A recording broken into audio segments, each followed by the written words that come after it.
beautiful people. Thank you for tuning in to The Value of Relationships, where valuable people attract people of value. I am sitting here with Moses Anderson. This is an impeccable man of God, a wise man, and I was just waiting for an interview with this man. Talking about my book, The Value of Relationships, and the chapter is entitled Obvious Faith. Moses, what do you want to say just briefly to the people of who you are and where you come from? Just a brief background. Awesome. Well, my name is Moses Anderson, and I'm one of the pastors at Influencers Church, a global ministry that's across the world, beginning in Australia, here now in America.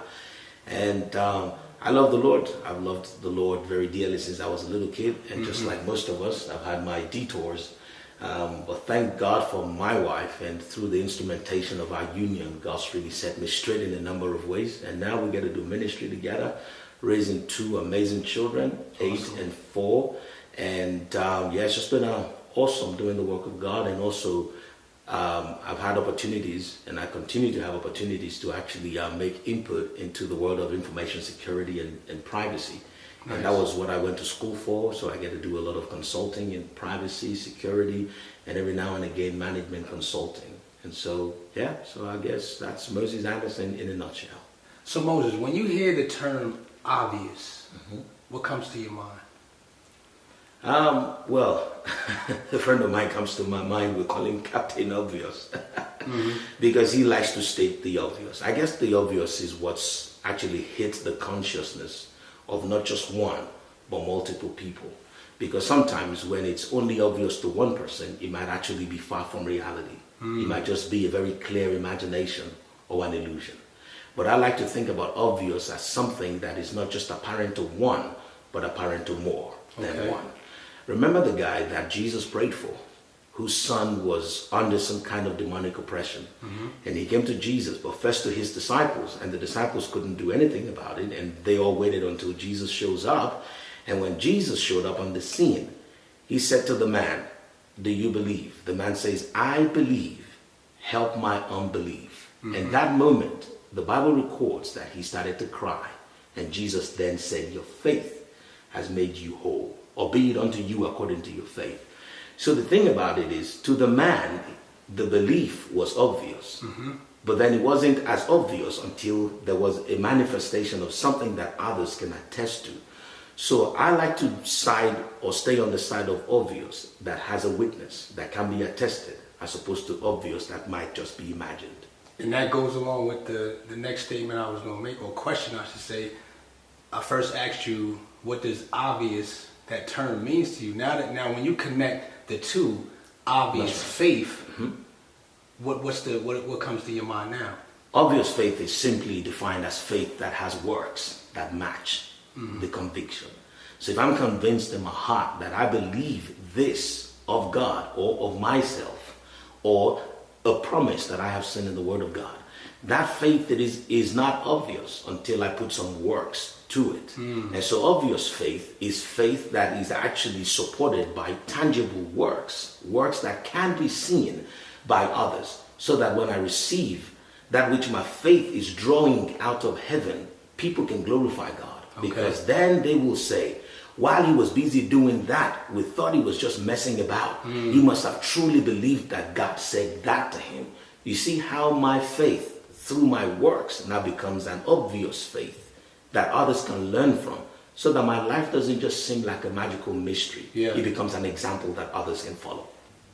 So what does faith mean to you? This is a twofold question. That's right. What does faith mean to you, and why do you believe so many people struggle in their faith?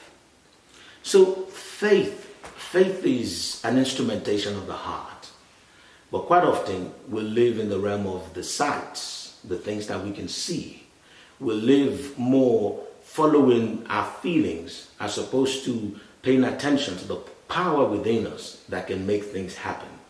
And so a lot of the time, what you find is, because there is a lot more tangibility on the outside, people want to hold on to that which someone else has told them is tangible, something that people have announced to them over time that is feasible and works, rather than believing in a unique approach that they can take to actually draw out of life and out of the many potentials that God has deposited in them and around them, a solution that will make them stand out.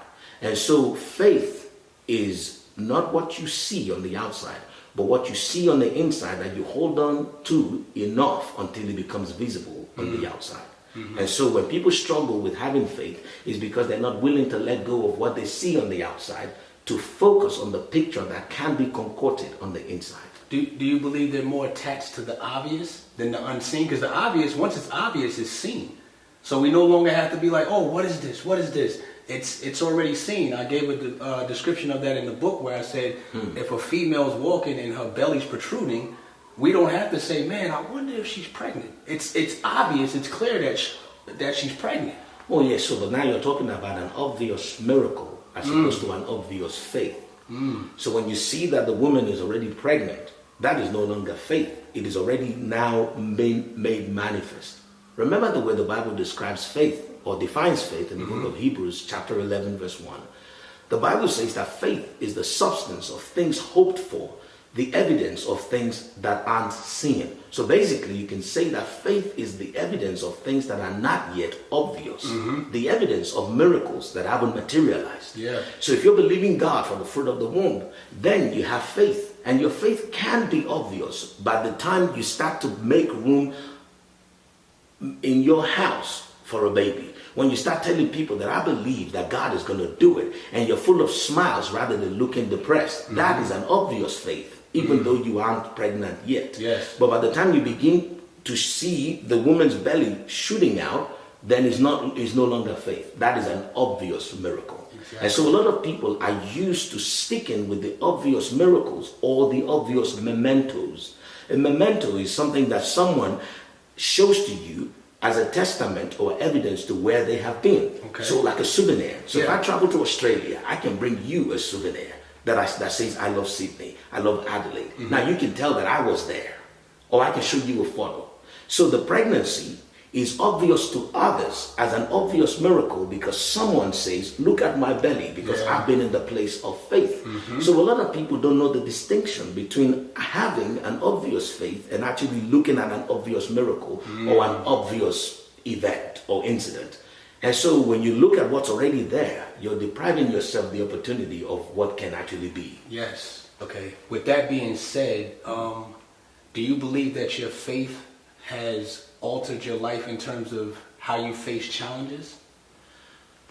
Well, to be honest with you, I have attempted in the past to face some challenges without going to my place of faith. And when you try to face challenges without having faith, what happens is sometimes you fall on your face. And from those experiences, I have learned not to approach any challenge or any situation without first of all ensuring that I have faith. This is the way it happens in our household. When I begin to tell my wife of some brilliant idea that I have or something that I want us to go after, she will ask me, what word have you received from God? You see, because faith comes by hearing and hearing by the word. And so I've come to learn in my life that for me to approach successfully with any confidence of victory, a situation, a circumstance, or a challenge, I must have a word and a picture. You see, the word is the root of my faith, the seed of my faith. The picture gives clarity and substance to my faith. And so when I hear the words and I see a picture on the inside of something that I want to see on the outside, then I am ready to go after that situation. I go after it like a bullet, and nothing stops me. Because at the end of the day, look, once you identify what works, you don't have business expending your energy on things that don't work. Going after challenges without having faith is futility, is a waste of time, and I don't dabble in that anymore. And I'm thankful to God that I have a wife that reminds me all the time that if you don't have a word, you don't have a picture, you don't have faith, don't waste your time, don't waste my time. Okay. So that's how we approach challenges. Yeah. Yeah, we need to have faith. Because faith is what makes the difference. Yeah. You see what I mean? Because at the end of the day, the things that have already been on earth come to be through people. And if something has already happened through someone else, then how much of that thing can I claim to be my own? But faith is what energizes and enables me to go and bring down from the realm of infinite possibilities the things that I can call my own. Jesus put it this way in Matthew 5:16. He says, let your light so shine before others. He didn't say, let someone else's light shine through you. Let your own light so shine that they may see your good works and give glory to your Father in heaven. The way my light is going to shine is by my faith in God. In my book, I gave the description of a man walking and he's blind and he's tapping the ground That's with right. a stick. I remember that. And yes. I was driving down the road and I saw this man walking down the street, and I'm watching him at the stoplight when I stopped, and I'm just watching him walk, and it's like, you know, God began to speak to me like, this man has such a dependency on his hearing. That's right. His hearing is very crucial to every move and every step that he makes. He cannot walk just across the street. He has to hear very clear. That's right. To make sure there's no cars, there's no traffic, because Absolutely. he can end up getting hurt. So when I saw that, I said, wow, he's like, it's like he's seeing with his, it's not like he is seeing with his ears. Oh, absolutely. So his hearing has to be, it's his dependency. Oh, yeah. So I took that and I tied it into my spiritual walk, and I said, man, if we could see with our ears. That's right. So my question to you is, what does seeing with your ears look like to you? Or what does that mean to you? You know, when I read that illustration or that example in your book, you know what it reminded me of? It reminded me of a story that was told to me by one of my aunts growing up. And it was a story of a man who was a neighbor of theirs. And he was always the one who told them when it was about to rain. This was before, you know, weather forecast became as prevalent as it is today. And I said, so why this man? And she said, you know, the man was blind. And I said, so you guys would wait for the announcement of a blind man to actually know when it's really going to rain. And she said, because the man can smell the rain. Wow. And so that got me so fascinated about a person who's got a disability now functioning better than those of us who don't have the disability. Yeah. And you know what I found? What I found is, and this is something that has been proven over and over again, is that when people lose one of their senses, the ability that is lost now becomes available to the other senses. And so when you lose your sense or your sense of vision or your sight, now the capacity to hear increases, the capacity to smell increases, and the capacity to actually feel from your skin increases. And so if that is something that has been learned, or something that we can learn from people who've had disability, don't you think we can then take that and use it as a skill to develop our senses? And so what I've done, since I've learned that secret, is I tell myself, if I don't like what I'm seeing, I close my eyes to it so that I can increase my ability to hear what God is saying. You see, when I look around me and I don't like the mess that I see, what do? I close my eyes to it. I downplay my sight so that I can enable my hearing and my sensing through my body or my spiritual senses. And so when you look at the story of the blind man and what it teaches us, which is it teaches us to actually learn to hear and to see by what we hear. And the reason why that is critical, Jamal, is because there are times wherein we are surrounded by so much illusions. And so if we only want to go by the things that we see, we forfeit the true substances of what is around us.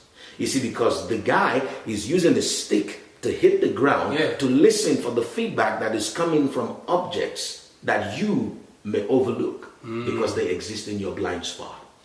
Wow. You see, because no matter how well you see, you may have vision 2020 or 2020 vision, you still have blind spots. So listening or seeing with your ear is the way to overcome that disability that we all have. It's so critical. It is indeed. This man is blind. Yeah. His hearing is critical to his survival. It is critical to his survival. If he doesn't hear correctly, it can cost him his life. Oh, yeah. When I saw that, I said, wow, we need to, like you said, I never heard it given like that. You said you close your eyes to what's going on around you to intensify your hearing. To intensify your hearing, yes. It says faith is the substance of things hoped for, the evidence of things unseen. So the fact that it's unseen doesn't mean it's unapproachable.